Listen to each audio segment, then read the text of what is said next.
were walking toward your locker room peacefully, hoping no one would approach you this time. You were looking around and forgot to look in front, which is why you end up bumping into someone. You look up and saw that it was Jungkook. He was a campus nerd, but he is quite handsome to you, which you can't express. He just said sorry to you when it was not even his fault. He started going from there, but stopped when you called him. You got up and went in front of him and said, Ryan, I'm sorry it was my fault. Please accept it as my apology. You say and placed the chocolate in his hand, but he just put it in his locker and left from there. You pout that he has always ignored you like he did with other girls. You put your things in your locker and left toward the classroom. You enter your classroom and every boy in the class was talking about you. Some even approach you and call you beautiful. You don't like that much attention, as you know they are all around you because you are rich and pretty. There are so many girls on campus. You go and sit on your usual seat, but for your shock, Junko also come and sit there. A boy get up and walks towards you both and says, Boy, how dare you to sit with Ryan? She has been sitting alone since first semester. Don't forget your position. Junko ignores that boy and reads his book. You stand up and say, Ryan, so what if he is poor? He is a human too. And more intelligent than you as well. I never said that no one can sit with me. It is what you all think. And from now on, he will sit with me. Now go back to your seat. Everyone laughed at that boy and saw an embarrassment. That boy just went back to his seat. Soon the professor entered the classroom and told everyone to take out their book. You realized that you forgot to bring that book, so you sit straight and start peeking into his book when suddenly you felt a tap on his shoulder. You looked toward Jungkook. He shifted his book towards you. You smiled and stepped closer to him to share the book. After class, during tiffin break, Jungkook left without taking his book from you. You run after him to give him his book back. You stop in the cafeteria and see him eating his food in the corner of the canteen. You hand him his book and sit in front of him to eat your food as well. But stop when you say, Jungkook, I'd like to sit alone. Please go and sit with your friends. Wine, oh, I'm really sorry. You get up and bite your lips as no one ever behaved like that with you. But that guy did. You sit with your friends who were looking at you with a jaw drop. Susie, oh my gosh, did God really make you live like that? Leah, he had got cursed to act like that way with you. Wine, leave it guys. He just like to be alone, nothing else. Leah, how can we, that dumbass, ignore beauty like you? Wine, I say left it. Why are you guys singing too much? Susie, okay, so Wine, we were thinking, how about if we come for a night stay at your home? Wine, okay, I have no problem. I'm eating my food now. You say and start eating your food silently, not knowing someone was staring at you. It was none other than Jago. On weekend, you bring popcorn into your home theater and see your friends enjoying it. You sit between them and hand them their items. Then Susie say, Susie, we should play truth and dare, and one has to do it anyhow, no matter what it is. Fine, okay, I'm in the game. Be ready, because I won't go easy on you both today. I had made a list of good dares. You stared proudly. Then Susie spun the bottle. You were hoping it wouldn't come on you, but fortunately, it didn't. Leah, fine, I will choose the truth. Fine. So tell me, whom are you dating nowadays? Leah, actually, it's Susie's brother.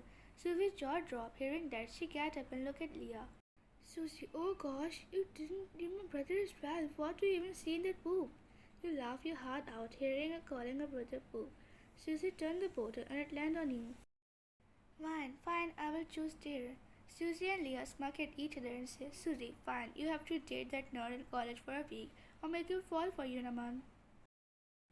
Fine, you go again there? I won't do it. And how are you so sure that he will date me? Susie, he will. I'm 110% sure. He is just trying to get hard. Leah, yeah, try to make him speak the truth. And there is no need to date him if you do that. Why are you guys forcing someone to say something they don't want?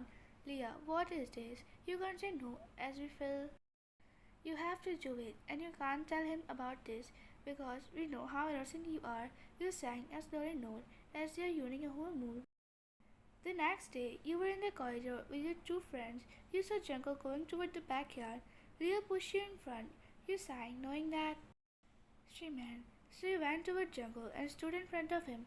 Good morning, Jungle. You are going to sit with me today, right? Jungle, no, I'm fine with sitting alone. I sat with you yesterday because my seat was taken by some dude. You can sit with me. I have no problem. Actually, you know that I fought for you last day. So please keep my words. Jungkook, thanks for yesterday, but no. Why, it's okay. You can go on your way. You smiled and left from there, thinking he rejected you. So now you don't have to bother him again. You look in front and saw your friends with their annoyance face. You weirdly smiled and walked to make excuse, but before you could do that, they grabbed your hand and took you after Jungkook. Leah cleared her throat and say, Leah, hey Nadi, oh why I'm gonna say something to you. They say and push you toward him. When he turned his eyes widen as you end up bumping into him, he loses balance and fall back with you above him. Leah's eyes widen, realizing she pushed you quite hard. She dragged Susie away with her, leaving you both alone. You quickly move away from him and get up. Then you start going to him and say sorry. Wine, I'm really sorry. My friends call you that and sorry for the act. Please forgive us. He didn't say anything and just walked away while you stood there dumbfoundedly. After lunch, you are following Jungkook slowly, knowing it's bad to do such thing, but you have to do this for the deer. You lightly sneeze, and when you look up, you saw Jungkook was not there, which made you confused. You went out and looked around for him, but ended up getting flinched when someone patted your shoulder. You become scared and start throwing hands in the air with your eyes closed, but stop when that person in front grabbed your wrist and said, Jungkook, why are you following me? May I ask? Why, what do you mean by that? My friend gave me a dare to make you fall for me. He raised his eyebrow and leaned closer to you. Realized what he said. You become tomato. You were hoping no one would see you both like this. Django, fine, I got it. You can go now. You say and leave your wrist. You signed lightly and ran away when you realized how fast your heart was beating. You directly enter the classroom and go to your seat and sit in between your two friends, Susie. Here, innocent Vine, come tell me, did he confess his love already? Vine, what are you talking about? There's nothing like that. I just get started. That's why I come here running. Jungkook entered the classroom and you again become tomato. Leah, hey, don't tell me that instead of making him fall for you, you end up falling for him. You stay quiet, which they get yes. They both sang. Susie, it's our fault. We shouldn't have given you that dare. Mine, actually, I think I like him before that. Leah, dear girl, on the whole campus, you got the crush on that nut? Mine, stop calling him a nut. And I don't think I will ever tell him because he doesn't like me at all and always ignore me. Susie, that's better. And it's better if you stop having crushes on him. I'm saying this for your own good because your father will never accept this relationship. And this is your last year in the college. Then you don't know when your father will marry you off. You continue to look down, knowing they were telling the truth, and they are also right that your father has started searching for a groom for you. After school, you were going home in your car with an upset mind when you saw Jungkook walking on sideways of the road. You thought for a second and decided to confess your feelings to him today. So you went out of the car and went after him. You saw him stopping at a silent place where there was no vehicle around. Your eyes widened when you see a huge luxury car stop in front of him. Two men get out and bow to him. Then they take Jungkook things and sign him to sit inside. You place your hand on your mouth as you can't believe what is happening right now. Vine, is he getting kidnapped openly? No, idiot Vine. You saw the car drive away. You went back to your car and continued to think what we saw. You came in your room and opened your laptop, then you opened your college website and went to the photo group, checking this year. You saved all the photos and finally found Jungkook in one. You cut out his face and searched on Google and found a handsome boy. So it seemed just like Jungkook, but the dressing sense and the face closeness were so different. Why does he always dress up like this when he's literally a beginner? How can my father never mention him? He always mentioned other millionaires to me. You close your laptop and you hear the knock on the door. Your father comes inside with a smile and said, Wine, father, oh my dear princess, how was your day? Wine, as usual, dad, nothing new. Wine, father, I was thinking about doing your engagement. You bite the lip and continue to look down. Wine, dad, I don't want to get married yet. You say whispering, which wasn't even audible to your father. Wine, father, are you saying something? You quickly shook your head as you are always scared of your father because he is a very angry man who doesn't hesitate to harm anyone for his benefit.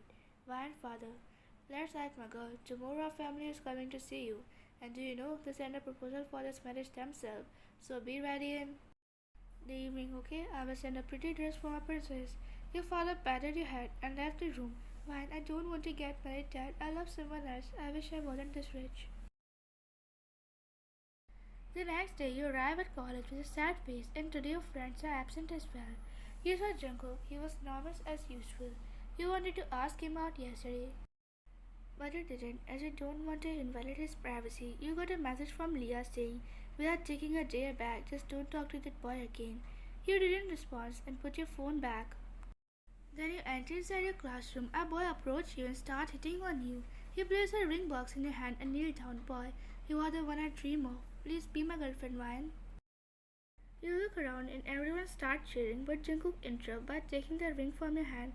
He inspects the ring and says, "Jungkook, it's not even made of real diamond. Your love must be fake like you." That guy who proposed you became embarrassed and ran away from class after snatching the ring from you. Everyone settled back on the seat while you watch him go toward a seat. You look around and see your regular seat is dirty, so you go and sit beside Jungkook. "Fine, sorry, my seat is dirty. That's why I'm here. Anyways, may I ask you how you know it was fake diamond?"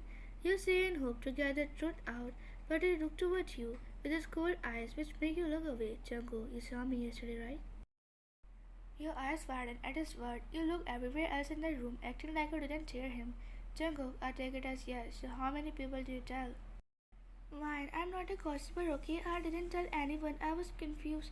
Tell me, why are you acting like that when you belong to such nice household?" "Jungkook, what if I say I'm not interested in telling you?" "Mine, so nothing. It's your life. I won't interfere." You mumble and bury your face in your book, hoping he will say something, but he didn't. So you clear your throat and say, "Wine, Mr. Mysterious, tell me, are you single or are you going to ignore that question too?" "Jungkook, if I had a girlfriend, I wouldn't be roaming. Isn't it obvious?" You nod in agreement and focus on your book. As the day passes, you fall hard for Jungkook without realizing it, but you are still confused about who he really is, what he is staying like a nun, and about the marriage proposal that your father talk about is being delayed because he always makes excuses for extra classes and usually stay over your friend's house. One day, when you came from college, you saw your father was standing in front of you. You bowed to him in respect. Then he said, "Grandfather, get ready. The guy is coming to see you in half an hour." Your eyes widen. You open your mouth to say something, but your father left from there without listening as a sign that he don't want to hear any excuses. In the evening, you went downstairs in the beautiful dress bought by your father. You sit on the sofa like a display without looking up. You hear a sound of shoes but couldn't dare to look up to see your future husband. The man's shoes stop in front of you. "Jungkook, Kang Wan, it's nice to meet you." You immediately recognize the voice, so you look up, and as expected, it was Jungkook with a smile on his face, which is quite new to you, as he is always a different guy from how you look in college. You start stuttering as you were so shocked. "Grandfather, why didn't read him at least? What kind of manners is this?" "Jungkook, it's fine. She must be in shock. Can I talk to her in person?" "Grandfather, what could be more good than this? But why didn't your parents come here?" "Jungkook, they live abroad, so they sent me alone here." Your father nodded and signed you to take Jungkook in the backyard.